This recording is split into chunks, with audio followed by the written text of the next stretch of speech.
നീ അയാളുടെ കയ്യിൽ നിന്ന് ആ 30,000 രൂപ മേടിച്ചു തരികയാണെങ്കിൽ 15,000 രൂപ നീ എടുത്തോ, 15,000 രൂപ എനിക്ക് തന്നാൽ മതി. പിന്നെ ജെയിംസ് ഏട്ടൻ്റെ കുറേ കാലമായിട്ട് ഒരു വിവരമില്ല. അപ്പൊ ശ്രീയേട്ടൻ ഒരു ദിവസം ജെയിംസ് ഏട്ടനെ വിളിച്ചു ഫോണിൽ. ഞാൻ അന്നൊരു കാര്യം ഏൽപ്പിച്ചിരുന്നില്ലേ ആ പ്രൊഡ്യൂസറുടെ കയ്യിൽ നിന്ന് 30,000 രൂപ മേടിക്കാൻ, അതെന്തായി?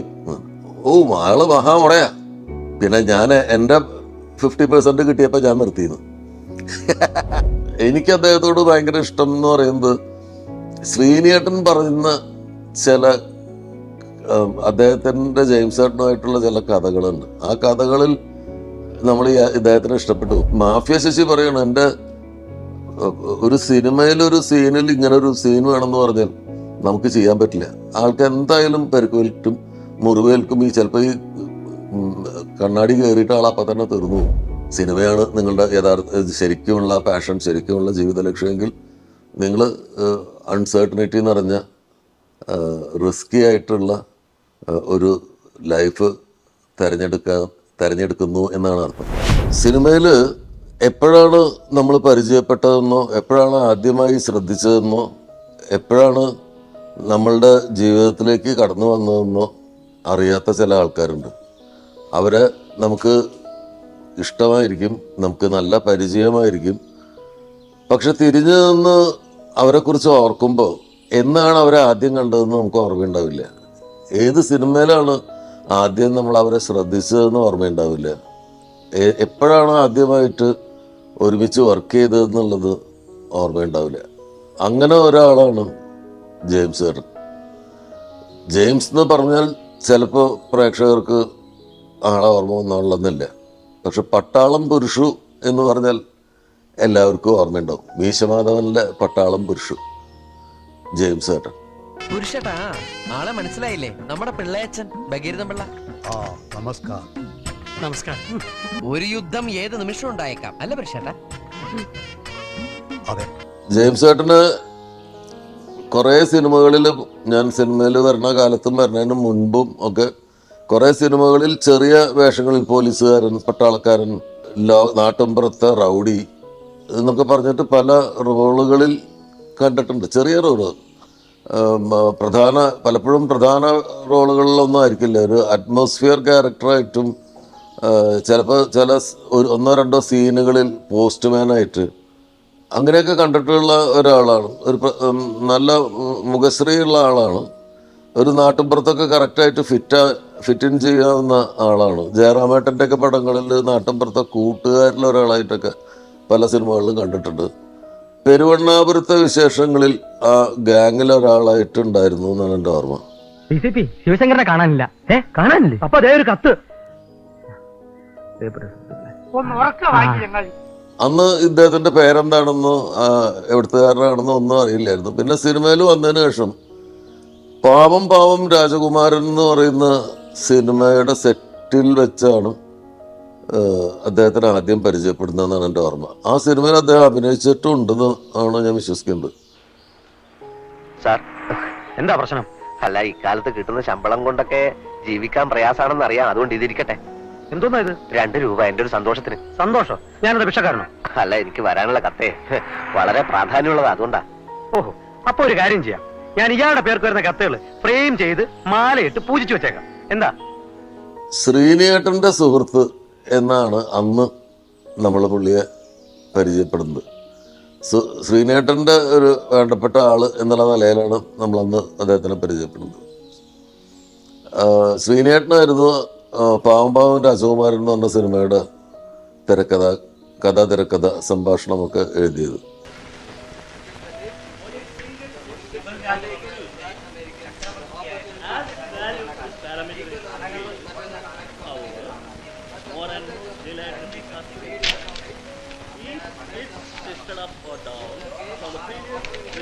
പക്ഷെ ആ സെറ്റിൽ വെച്ചിട്ട് ആയിരിക്കണം ഞാൻ നേരിട്ട് അദ്ദേഹത്തെ പരിചയപ്പെട്ടിട്ടുണ്ടാവും. കാരണം ശ്രീനിയേട്ടൻ്റെ സുഹൃത്തായിരുന്നു. പിൽക്കാലത്ത് ശ്രീനിയേട്ടൻ തിരക്കഥ എഴുതിയ കമൽ സാറിൻ്റെ സിനിമകളുടെ സെറ്റിൽ അദ്ദേഹം വരും. ശ്രീനിയേട്ടൻ്റെ റൂമിൽ ചിലപ്പോൾ നമ്മൾ കയറി ചെല്ലുമ്പോൾ സ്ക്രിപ്റ്റിൽ എന്തെങ്കിലും ഡൗട്ട് ചോദിക്കാനോ അല്ലെങ്കിൽ അടുത്ത ദിവസത്തെ സ്ക്രിപ്റ്റ് എഴുതിയത് മേടിക്കാനോ ഒക്കെ ചെല്ലുമ്പോൾ റൂമിൽ വളരെ അധികാരത്തോടു കൂടിയിട്ട് ഇരിക്കുന്ന ജെയിംസ് ഏട്ടനെ കണ്ടിട്ടുണ്ട്. പിൻകാലത്ത് ഞാൻ മറവത്തൂർ കനവ് എന്ന് പറഞ്ഞ സിനിമ ചെയ്യുന്ന സമയത്ത് നാട്ടിൽ നിന്ന് വരുന്ന ചാണ്ടിയുടെ 3 സുഹൃത്തുക്കൾ, ഒന്ന് അഗസ്റ്റിൻ ചേട്ടൻ, മറ്റൊന്ന് കലാഭവൻ മണി, മറ്റൊന്ന് ഒരു ക്യാരക്ടർ കൂടിയുണ്ട്. ആ ക്യാരക്ടർ ആര് ചെയ്യുമെന്ന് പറഞ്ഞപ്പോൾ ശ്രീനേട്ടൻ പറഞ്ഞു അത് ജെയിംസിനെ കൊണ്ട് ചെയ്യിക്കാം എന്ന് പറഞ്ഞു. ഞാൻ പറഞ്ഞു ഓക്കെ, ശ്രീനേട്ടൻ്റെ സുഹൃത്താണെന്നുള്ള നിലയിൽ എനിക്കറിയാം. അപ്പം പ്രൊഡക്ഷൻ കൺട്രോളർ രജപത്ര രഞ്ജിത്താണ്. അപ്പോൾ അദ്ദേഹം പറഞ്ഞു അയ്യോ ജെയിംസ് വേണ്ട ശ്രീനേട്ട, തലവേദനയാണ്, നമുക്കൊരു സ്മോളൊക്കെ അടിച്ച് ചിലപ്പോൾ കുഴപ്പമാക്കും, ചിലപ്പോൾ സമയത്ത് വരില്ല, ചിലപ്പോൾ പ്രശ്നക്കാരനാണ്, അത് വേണ്ട എന്ന് പറഞ്ഞു. അപ്പോൾ ശ്രീനേട്ടൻ വളരെ സ്ട്രിക്റ്റായിട്ട് പറഞ്ഞു ജെയിംസിൻ്റെ കാര്യം ഞാൻ റെസ്പോൺസിബിലിറ്റി എടുത്തോളാം, ജെയിംസിനെ കൊണ്ടൊരു കുഴപ്പമുണ്ടാവില്ല, ജെയിംസ് ആ റോള് ജെയിംസാണ് ചെയ്യേണ്ടത് എന്ന് പറഞ്ഞു. എനിക്ക് വിരോധമില്ലാത്തതുകൊണ്ട് ശ്രീനേട്ടന് ധൈര്യം ഉണ്ടായിരുന്നു. അങ്ങനെ അർദ്ധമനസ്സോട് കൂടിയിട്ടാണ് പ്രൊഡക്ഷൻ ടീം ജെയിംസിനെ അഗ്രി ചെയ്യുന്നത്. ആ സിനിമയിൽ ജെയിംസ് ഏട്ടൻ അഭിനയിച്ചു. 3 പേരോടൊപ്പം ജെയിംസ് ഏട്ടൻ അഭിനയിച്ചു.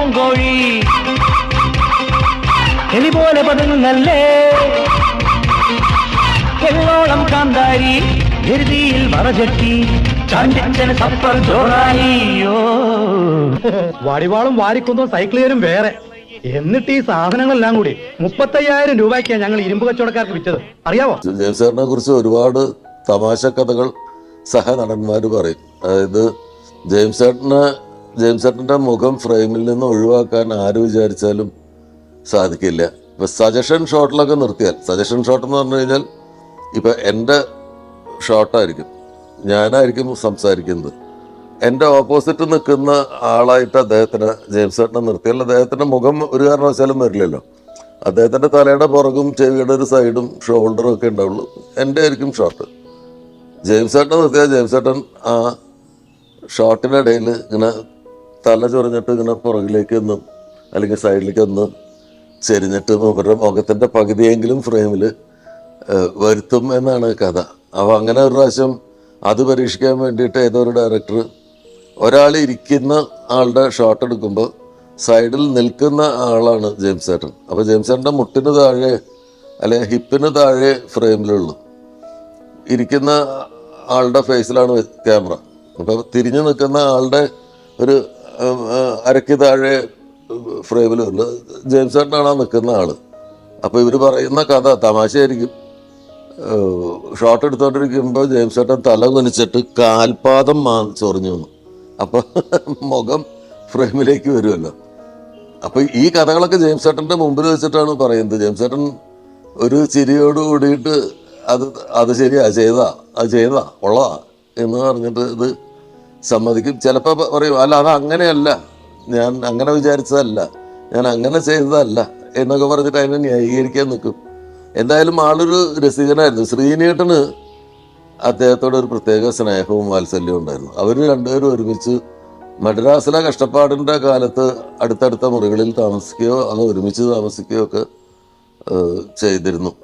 അപ്പോൾ ആ കാലത്ത് ശ്രീനേട്ടനെ ഒരുപാട് സഹായിക്കുകയും ഒക്കെ ചെയ്തിട്ടുണ്ട് ജെയിംസ് ഏട്ടൻ കുറേ കാലം വേണുചേട്ടൻ ഭയങ്കര ബിസി ആയിരുന്ന കാലത്ത് വേണുചേട്ടൻ്റെ ഒരു ADC ആയിട്ട് അദ്ദേഹത്തോടൊപ്പം താമസിക്കുകയും കൂടെ പോവുകയൊക്കെ ചെയ്തിട്ടുണ്ട്. അപ്പോൾ ആ സമയത്ത് വേണുചേട്ടൻ അഭിനയിക്കുന്ന പടങ്ങളിൽ ചെറിയ റോളുകൾക്ക് ജെയിംസ് ഏട്ടന് റെക്കമെൻഡ് ചെയ്യും. അങ്ങനെ ജെയിംസ് ഏട്ടൻ ചെറിയ റോളുകളിൽ അഭിനയിക്കും. അങ്ങനെ ഒരു കാലം ഉണ്ടായിരുന്നു. ശ്രീനേട്ടനും ഇതുപോലെ വർക്ക് ചെയ്യുന്ന പടങ്ങളിലും എഴുതുന്ന പടങ്ങളിലും ചില റോളുകളൊക്കെ സജസ്റ്റ് ചെയ്യും. हमको पीने के लिए नारियल का पानी लावो. എന്താണ് മൂപ്പർ ചോദിക്കുന്നത്? മൂപ്പർ ഇങ്ങനെയാണല്ലോ ആക്ഷൻ കാണിച്ചത്, വെള്ളം അടിക്കാനായിരിക്കും. ദൈവമേ, ഇത്ര ആൾ നിൽക്കുമ്പോഴോ? അതിനെ ക്യാമ്പിൽ നിന്ന് ഉച്ചയ്ക്ക് PK ചെയ്ത പ്രസംഗത്തിന്റെ റിപ്പോർട്ട് ഫ്രണ്ട് പേജിൽ വെണ്ടയ്ക്കാവട്ടത്തിൽ തന്നെ വരണം. പതിവ് പോലെ PK തന്നെ ഫോൺ വിളിച്ച് റിക്വസ്റ്റ് ചെയ്തു തന്നോടല്ലേ? അത് അതിനും ചുണയുള്ളവന്മാരൊന്നും ഇപ്പൊ ഈ നാട്ടിലിടൂ. പണ്ടൊരുത്തനുണ്ടായിരുന്നു, കന്നുകൂട്ടുകാരൻ ഇല്ലിക്കൽ പത്രോസ്. നിങ്ങൾ ജോണിനോ ഫ്രാങ്കിനോ വട്ടപ്പള്ളിക്കോ കൊടുക്കണത് ഒന്നും എനിക്കറിയണ്ട. എന്റെ കാശ് മുടങ്ങാതെ എനിക്ക് കിട്ടണം. താൻ തേവക്കാട്ടെ കാര്യസ്ഥനല്ലേ? അതെ. തനിക്ക് എന്താ അവിടെ കാര്യം? തേവക്കാട്ടെ കുരുവിള സാറിന്റെ ഭാര്യയ്ക്ക് ഇവിടം വരെ ഒന്ന് വരണമെന്ന് പറഞ്ഞു. ജെയിംസ് ഏട്ടൻ്റെ വൈകുന്നേരം ചെറിയ സ്മോൾ പരിപാടിയൊക്കെ ഉണ്ട്. അത് കഴിഞ്ഞാൽ വന്ന് പഴയ കഥകൾ പറയും, ചില തമാശകൾ, ചില പാട്ടൊക്കെ ഇങ്ങനെ പ്രത്യേക ശബ്ദത്തിൽ പാടും. ചില സീസണിൽ ഞാൻ ചോദിച്ചു ജെയിംസ് ഏട്ടൻ, എന്താണ് എല്ലാവരും നിങ്ങളെ കാസ്റ്റ് ചെയ്യണമെന്ന് പറയുമ്പോൾ എതിർക്കുന്നത്? നിങ്ങൾ കുഴപ്പക്കാരനാണോ? നിങ്ങൾ എല്ലാ കുഴപ്പങ്ങളും സെറ്റിൽ ചെയ്തിട്ടുണ്ടോ? അപ്പോൾ പുള്ളി എന്നോട് പറഞ്ഞു വെച്ചാൽ, അതെ, ചില സീസണിൽ മറ്റേ വെള്ളം ചിലപ്പോൾ ഇത്തിരി കൂടും. ആ സമയത്ത് ഉണ്ടാക്കുന്ന ചില പ്രശ്നങ്ങളുടെ പേരിലാണ്. ഞാൻ എല്ലാ സമയത്തും അങ്ങനെയല്ല, ചില സീസണിൽ അങ്ങനെ കൈവിട്ട് പോകും ചിലപ്പോൾ എന്നൊക്കെ പറയും. പക്ഷെ നമുക്ക് ഒരു ഇഷ്ടം തോന്നുന്ന ആളാണ്. അപ്പോൾ എനിക്ക് അദ്ദേഹത്തോട് ഭയങ്കര ഇഷ്ടം എന്ന് പറയുന്നത് ശ്രീനിയേട്ടൻ പറയുന്ന ചില അദ്ദേഹത്തിൻ്റെ ജെയിംസ് ഏട്ടനുമായിട്ടുള്ള ചില കഥകളുണ്ട്. ആ കഥകളിൽ നമ്മൾ ഇദ്ദേഹത്തിന് ഇഷ്ടപ്പെട്ടു. അതായത് ശ്രീനേട്ടൻ്റെ മുമ്പിൽ, ശ്രീനേട്ടൻ്റെ അടുത്ത് വലിയ ഫ്രീഡം ഉള്ളതുകൊണ്ട് ഒരു തവണ സത്യനന്ദിക്കാട്ടും ശ്രീനേട്ടനും ഒരു സിനിമയുടെ തിരക്കഥ ചർച്ച ചെയ്തുകൊണ്ടിരിക്കുന്ന സമയത്ത് കോഴിക്കോട് മറ്റാണ്, അവർ സിനിമയുടെ ക്ലൈമാക്സിനെ കുറിച്ചുള്ള ഒരു ആശയക്കുഴപ്പത്തിൽ അവർ തമ്മിൽ ഇങ്ങനെ ഒരു തർക്കം, അതിങ്ങനെയാണ് വേണ്ടത്, അല്ലാതെ അങ്ങനെ വന്നാൽ ശരിയാവില്ല എന്നുള്ള ഒരു തർക്കം നിലനിൽക്കുകയാണ്. അത് ഒരു ഡിബേറ്റിൽ ഒരാൾ ജയിച്ചാൽ അത് ഫൈനലൈസ് ആവും. പക്ഷെ രണ്ടുപേരും വിട്ടുകൊടുക്കാതെ അങ്ങനെയല്ല വേണ്ടത്, ഇങ്ങനെയാണ് വേണ്ടതെന്നുള്ളത് രണ്ടുപേരും അവരവരുടെ വേർഷൻസ് പറഞ്ഞിട്ട് ഒരു സൈലൻസ് അവർക്കിടയിൽ വന്ന സമയത്ത് പെട്ടെന്ന് വാതിൽ തുറന്നിട്ട് ജെയിംസ് ഏട്ടനകത്ത് പ്രവേശിച്ചു. അപ്പോൾ സത്യേട്ടൻ കട്ടിൽ ഇങ്ങനെ ചാരി ഇരിക്കുകയും ശ്രീനേട്ടൻ ചെയറിൽ ഇരിക്കുകയും ചെയ്യണം റൂമിൽ. ഇദ്ദേഹം നടുവിൽ വന്നിട്ട് നേരെ ആ കട്ടിലിൽ വന്ന് മലന്ന് കിടന്നു. ഓ എന്താ ചൂട് എന്നൊക്കെ പറഞ്ഞിട്ട് വന്ന് മലന്ന് കിടന്നു. അപ്പോൾ ഇവരുടെ ഒരു സംസാരിക്കാനുള്ള സ്വാതന്ത്ര്യം പെട്ടെന്ന് ബ്രേക്കായി. പിന്നെ മറ്റൊരാളുടെ മുമ്പിൽ വെച്ചിട്ട് ഈ ക്ലൈമാക്സ് ഒന്നും ഷെയർ ചെയ്യാൻ പറ്റില്ലല്ലോ. അപ്പോൾ ഒരു സെക്കൻഡ് ഇവരുടെ ചർച്ച അങ്ങനെ കട്ടായിട്ട് സത്യേട്ടനും ശ്രീനേട്ടനും പരസ്പരം നോക്കി എന്താ ചെയ്യേണ്ടത്, എന്താ പറയാന്നറിയാണ്ട് അങ്ങനെ നിൽക്കുന്ന സമയത്ത് റൂമിൽ കത്തിക്കൊണ്ടിരുന്ന ബൾബ് പിരി പിരി പിരി പിരി പിരി പിരി എന്നിട്ട് ഇങ്ങനെ ഓണാവുകയും ഓഫാവുകയും ഓണാവുകയും ഓഫാവുകയും ചെയ്ത് എന്തോ ഷോർട്ട് സർക്യൂട്ട് വന്നിട്ട് പെട്ടെന്ന് അങ്ങനെ. ഉടനെ ശ്രീനേട്ടൻ്റെ കമൻ്റാണ്, കറണ്ടിന് ദഹിക്കാത്ത എന്തോ ഒന്ന് ഈ റൂമിലുണ്ട്. ഉടനെ ജെയിംസ് ഏട്ടൻ, ഞാനായിരിക്കും എന്തുകൊണ്ട് അദ്ദേഹം എഴുന്നേറ്റ് പുറത്തേക്ക് പോയി. നാളെ വരാം ശ്രീനി എന്ന ഔട്ട് ബ്ലോക്കിൽ നിന്നൊരു വോയിസ് ഓവർ. ഇത്തരം ഒരുപാട് കഥകളാണ്. ഒരിക്കൽ ശ്രീനേട്ടന് ഒരു പ്രൊഡ്യൂസർ ഒരു 30,000 രൂപ കൊടുക്കാതെ പറ്റിച്ചു. എപ്പോൾ വിളിച്ചാലും പുള്ളി പിന്നെ തരാം അടുത്ത ആഴ്ച 10 ദിവസം കഴിയട്ടെ എന്നിങ്ങനെ പറഞ്ഞ് ഇങ്ങനെ നീട്ടിക്കൊണ്ടിരിക്കാൻ, തരാതിരിക്കാനുള്ള ഒരു പരിപാടിയാണ്. അദ്ദേഹത്തിന് ലജ്ജയും ഇല്ല. ചോദിക്കുന്ന ആൾക്ക് ചോദിച്ച് നാണക്കേടും മടുപ്പുമായി. അങ്ങനെ ശ്രീനേട്ടൻ അതാണ്ട് പോട്ടായതുകൊണ്ട് വിട്ടിരിക്കുന്ന സമയത്ത് ജെയിംസ് ഏട്ടൻ വന്ന് കയറി. ജെയിംസ് ഏട്ടൻ പറഞ്ഞു, ശ്രീനി കുറച്ച് കാലം ഒരു പടമൊന്നുമില്ല, പൈസ വല്ലതും ഉണ്ടെങ്കിയതാ. അപ്പം ശ്രീനേട്ടൻ പറഞ്ഞു, എൻ്റെയിലും ഇപ്പോൾ പൈസ ഒന്നുമില്ല, പക്ഷേ ഇന്ന പ്രൊഡ്യൂസർ എനിക്ക് 30,000 രൂപ തരാനുണ്ട്. അയാൾ തരാനുണ്ട് എന്നുള്ള കാര്യം സമ്മതിക്കുന്നുണ്ട്, തരില്ല എന്നും പറയുന്നില്ല. തരാം, നാളെ തരാം, മറ്റന്നാൾ തരാം, 10 ദിവസം കഴിയട്ടെ, 8 ദിവസം കഴിയട്ടെ എന്ന് പറഞ്ഞിട്ട് കളിപ്പിച്ചുകൊണ്ടിരിക്കണം. അയാളുടെ അടുത്ത് പൈസയുണ്ട്. അയാൾ എന്നെ ഇങ്ങനെ വെറുപ്പിച്ചിട്ട് ഞാൻ വിടണമെങ്കിൽ വിടട്ടെ എന്ന് വിചാരിച്ചിരിക്കുകയാണ്. നീ അയാളുടെ കയ്യിൽ നിന്ന് ആ 30,000 രൂപ മേടിച്ച് തരികയാണെങ്കിൽ 15,000 രൂപ നീ എടുത്തോ, 15,000 രൂപ എനിക്ക് തന്നാൽ മതി. അപ്പം എനിക്കിപ്പോൾ ജോലിയില്ല എന്നല്ല പറഞ്ഞത്, അപ്പോൾ ഒരു ജോലി ചെയ്യല്ലോ. ജെയിംസേട്ടൻ ഓക്കെ എന്ന് പറഞ്ഞിട്ട് റൂമിൽ നിന്ന് ഇറങ്ങിപ്പോയി. പിന്നെ ജെയിംസേട്ടൻ്റെ കുറേ കാലമായിട്ട് ഒരു വിവരമില്ല. അപ്പോൾ ശ്രീയേട്ടൻ ഒരു ദിവസം ജെയിംസേട്ടനെ വിളിച്ചു ഫോണിൽ, അല്ല ജെയിംസ്, കണ്ടിട്ട് കുറേ കാലമായല്ലോ, ഞാൻ അന്നൊരു കാര്യം ഏൽപ്പിച്ചിരുന്നില്ലേ ആ പ്രൊഡ്യൂസറുടെ കയ്യിൽ നിന്ന് 30,000 രൂപ മേടിക്കാൻ, അതെന്തായി? ഓ ആള് മഹാമുടയാ. പിന്നെ ഞാൻ എൻ്റെ 50% കിട്ടിയപ്പോൾ ഞാൻ നിർത്തിയിരുന്നു. അയാളെ പിന്നാലെ നടന്ന് ചോദിച്ച് അയാൾ അവസാനം 15,000 രൂപ കൊടുത്തു. അപ്പോൾ മൂപ്പര് നോക്കിയപ്പോൾ 30,000 രൂപ മേടിച്ചു കൊടുത്താൽ പുള്ളിക്ക് ഉള്ള ഓഫർ, പുള്ളിയുടെ നിന്ന് പൈസ മേടിച്ചു കൊടുത്താൽ പുള്ളിക്കുള്ള ഓഫർ 15,000 രൂപയാണ്. ആ പുള്ളിയുടെ 15,000 രൂപ കിട്ടിയപ്പോൾ പുള്ളി പരിപാടി നിർത്തി. ഇങ്ങനെ ഉള്ള കുറേ കഥകൾ, ഒരുപാട് കഥകൾ ജെയിംസ് ചേട്ടനെ കുറിച്ചുണ്ട്. ഞാൻ നേരിട്ട് വിറ്റ്നസ് ചെയ്തൊരു കഥയുണ്ട്, ഒരു കാര്യമുണ്ട്. അത് ആയുഷ്കാലം എന്ന് പറഞ്ഞ സിനിമ, അതിൽ ശ്രീനേട്ടനുണ്ട്. അപ്പം ആ സമയത്ത് പുള്ളി സ്മോൾ അടിക്കുന്ന സമയമാണ്. അപ്പം എറണാകുളത്ത് കവിത ടൂറിസ്റ്റ് ഹോം എന്ന് പറഞ്ഞൊരു ഹോട്ടലിലായിരുന്നു ആ കാലത്ത് സിനിമാക്കാരൊക്കെ താമസിക്കുന്ന ഒരു ഹോട്ടൽ. സിനിമാക്കാർക്ക് എപ്പോഴും അങ്ങനെ ഒരു സീസൺ ഉണ്ടാവും. ഒരു സീസണിൽ ഒരു ഹോട്ടലിലായിരിക്കും സ്ഥിരം എല്ലാ സിനിമാക്കാരും താമസിക്കും. അങ്ങനെ കവിത ടൂറിസ്റ്റ് ഹോം എന്ന് പറയുന്ന ഹോട്ടൽ ചിറ്റൂർ റോഡിലാണ്. ആ ഹോട്ടലിൽ സൗത്ത് സൈഡിൽ ആണ്, സൗത്തിൻ്റെ റെയിൽവേ സ്റ്റേഷനിലേക്ക് പോകുന്ന വഴിയിൽ ചിറ്റൂർ റോഡിൽ സൗത്ത് സ്റ്റേഷൻ്റെ അടുത്താണ് ഈ കവിത ടൂറിസ്റ്റ് ഹോം. അപ്പോൾ ആ കവിത ടൂറിസ്റ്റ് ഹോമിൻ്റെ റിസപ്ഷൻ ഈ മെയിൻ ബിൽഡിങ്ങിൽ നിന്ന് വിട്ടിട്ട് വേറൊരു ചെറിയ ബിൽഡിങ്ങാണ്, ഒരു നില മാത്രമുള്ള, ഒരു റൂം മാത്രമുള്ള ഒരു ബിൽഡിങ്ങാണ്. അപ്പം രാവിലെ ഞങ്ങൾ ഈ അസോസിയേറ്റ് ഡയറക്ടറൊക്കെ ആയതുകൊണ്ട് രാവിലെ നേരത്തെ എഴുന്നേറ്റ് റെഡിയായിട്ട് ഈ റിസപ്ഷനിൽ വന്നിരിക്കുക. അപ്പോൾ അവിടെ പത്രമൊക്കെ വന്നിട്ടുണ്ടാവും, പത്രമൊക്കെ വായിച്ച് അവിടെ ഇരിക്കും. അങ്ങനെ ഒരു രാവിലെ ഞാൻ അവിടെ പത്രമൊക്കെ വായിച്ചിരിക്കുമ്പോൾ ജെയിംസ് ഏട്ടൻ വന്നിട്ട് ആ റിസപ്ഷനിൽ എന്തൊക്കെയോ സംസാരിച്ചുകൊണ്ട് നിൽക്കുന്നുണ്ട്.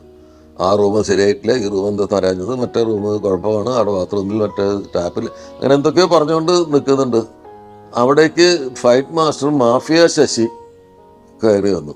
ആ ശശി എന്ന് പറഞ്ഞിട്ട് നല്ല ഫിറ്റാണ്, രാവിലെ തന്നെ കഴിച്ചിട്ടുണ്ട്. ആ ശശി എന്നിട്ട് പുള്ളി അങ്ങോട്ട് മൂവ് ചെയ്തപ്പോൾ പെട്ടെന്ന് ഈ പുറകിൽ ഒരു ടീപ്പോയ് ഉണ്ട്. ആ ടീപ്പോയ് മുകളിൽ മുഴുവൻ ഫുൾ ഗ്ലാസ് ഇട്ടിട്ടുള്ള ഒരു ടീപ്പോയാണ്.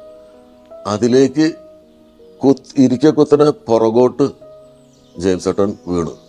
ആ കണ്ണാടി, ടീപ്പോയുടെ മീതെ ഇട്ടിട്ടുള്ള കണ്ണാടി, അത് നല്ല കട്ടികളാണ്, അത് ബ്രേക്ക് ചെയ്തിട്ട് ഈ ആള് യൂന്ന് എഴുതിയതുപോലെ, അതായത് നടുവ് ഇതിൻ്റെ ഈ ടീപ്പോയുടെ ഫ്രെയിമിനുള്ളിലേക്ക് നടു ഇങ്ങനെ, അപ്പം കാലും രണ്ടും ഇങ്ങനെ, ബോഡി ഇങ്ങനെ ആയിട്ട് ഇങ്ങനെ യു ഷേപ്പിലെ ആള് ഈ ടീപ്പോയുടെ ഉള്ളിലേക്കാണ്ട് വീണു.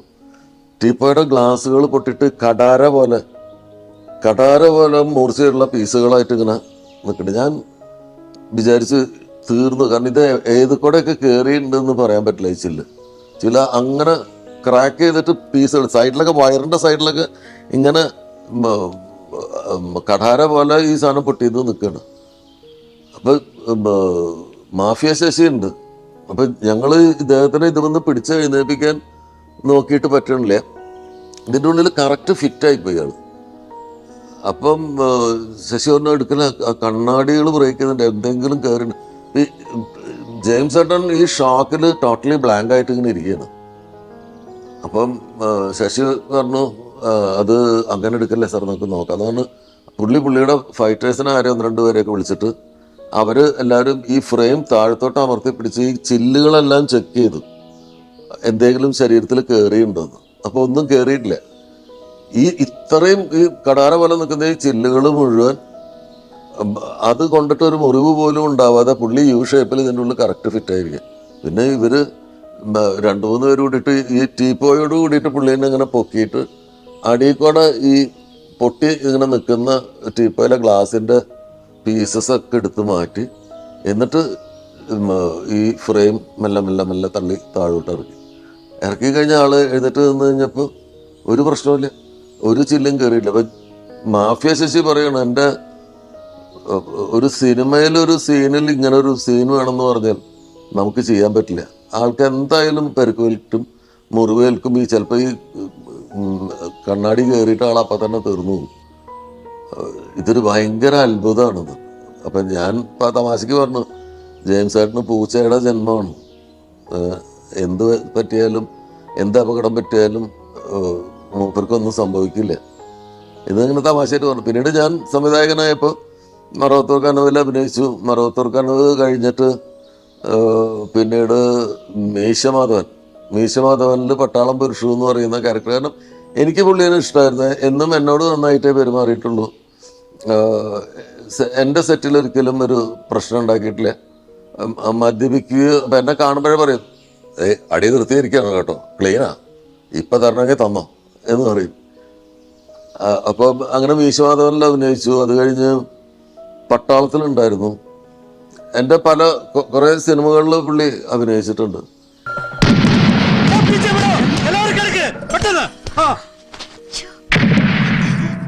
കഥിനായിരുന്നു. എന്താ പുരുഷേട്ടാ?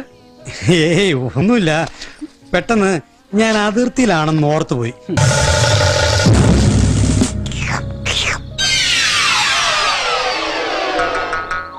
പുരുഷ എന്നെ അനുഗ്രഹിക്കണം. വീട്ടുകാരെ മാത്രമല്ല ഒരു പൊതുപ്രവർത്തകനുള്ള ഓർമ്മ വേണം. പിന്നെ ഇന്ത്യൻ നീ വൈകിട്ട് വീട്ടിലേക്ക് വാടി, നിനക്ക് സ്വീകരണം അവിടെ തരാം. പന്നിയായാലും മനുഷ്യനായാലും ജീവിക്കാൻ സമ്മതിക്കാന്ന് വെച്ചാൽ ഒരു ചെരുപ്പിന്റെ അടയാളവും അവിടെ ഇവിടെയും കാണാണ്ട്. തറവാട്ടി പറഞ്ഞ പന്നിയായിരിക്കും, ചിലപ്പോ ചെരുപ്പിട്ടേച്ചും വന്നിണ്ടാവും. പിന്നെ ഇടക്കാലത്ത് പുള്ളിയെ കുറച്ചു കാലം കണ്ടില്ല. പിന്നീട് കേൾക്കുന്നത് ജെയിംസ് ഏട്ടൻ മരിച്ചു എന്നാണ്.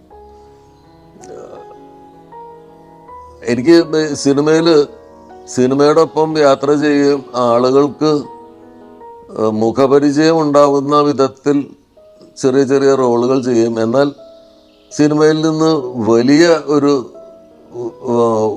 എല്ലാ ആളുകളും പ്രതീക്ഷിക്കുന്ന പോലെ സിനിമയിലൊരു നടനായാൽ കോടിക്കണക്കിന് രൂപ സമ്പാദിക്കും, ലക്ഷക്കണക്കിന് രൂപ സമ്പാദിക്കും, സ്വത്തുക്കൾ ഉണ്ടാക്കും എന്നൊക്കെയാണ് പൊതുജനം വിചാരിക്കുന്നത്. പക്ഷെ അങ്ങനെ അല്ലാത്ത സാധാരണക്കാരായിട്ട് ജീവിക്കുന്ന, അന്നന്നത്തെ കാര്യങ്ങൾ കഴിഞ്ഞ് ഇങ്ങനെ ജീവിച്ചു പോകുമെന്നല്ലാതെ വലിയ സമ്പാദ്യങ്ങളൊന്നും ഉണ്ടാക്കാൻ പറ്റാതെ പോയിട്ടുള്ള ഒരുപാട് ആളുകളെ എനിക്കറിയാം.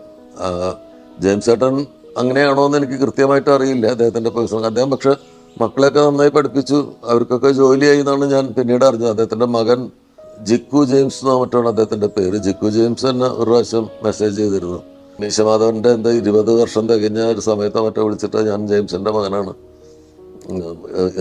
ഇപ്പോഴും പപ്പേനെ ആൾക്കാർ അറിയുന്നത് പട്ടാളം ബിഷുവിൻ്റെ പേരിലാണ് എന്നൊക്കെ പറഞ്ഞിട്ട് വിളിച്ചിരുന്നു. അപ്പോൾ അതുകൊണ്ട് അവരൊക്കെ നന്നായിട്ട് തന്നെയാണ് ജീവിക്കുന്നത്. നല്ല ഒരു സെറ്റപ്പൊക്കെ അദ്ദേഹം ആക്കി കൊടുത്തിട്ടുണ്ട് എന്ന് എനിക്ക് മനസ്സിലായി. പക്ഷെ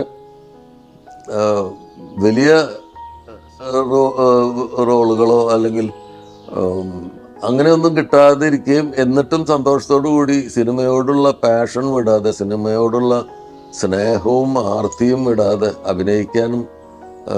അഭിനയിച്ചുകൊണ്ടിരിക്കാനും ആഗ്രഹിക്കുന്ന ഒരുപാട് ആളുകളുണ്ട്. സിനിമ ചിലപ്പോൾ തോന്നും ഒരു ചലന്തി വല പോലെയാണ്. സിനിമയിലേക്ക് വന്നു കഴിഞ്ഞാൽ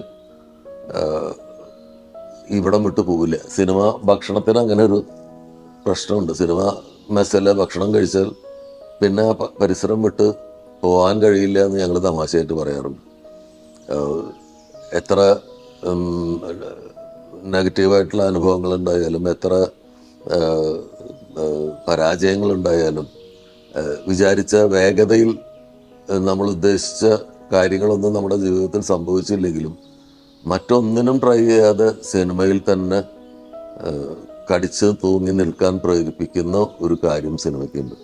എപ്പോഴും പുതിയ ആളുകൾ സിനിമയിലേക്ക് അഭിനയമാണ് എൻ്റെ പാഷൻ എന്നൊക്കെ പറഞ്ഞ് വരുമ്പോൾ ഞാൻ അവരോട് പറയാറുണ്ട്, പുറമേ നിൽക്കുന്ന ആളുകൾക്ക് ഇത് നിധികൾ ശേഖരിച്ച് വെച്ചിട്ടുള്ള നേരെ ചെന്ന് കൈയിട്ട് വാരി വാരി എടുക്കാവുന്ന ഒരു സ്ഥലമാണെന്നൊരു തോന്നലുണ്ട്.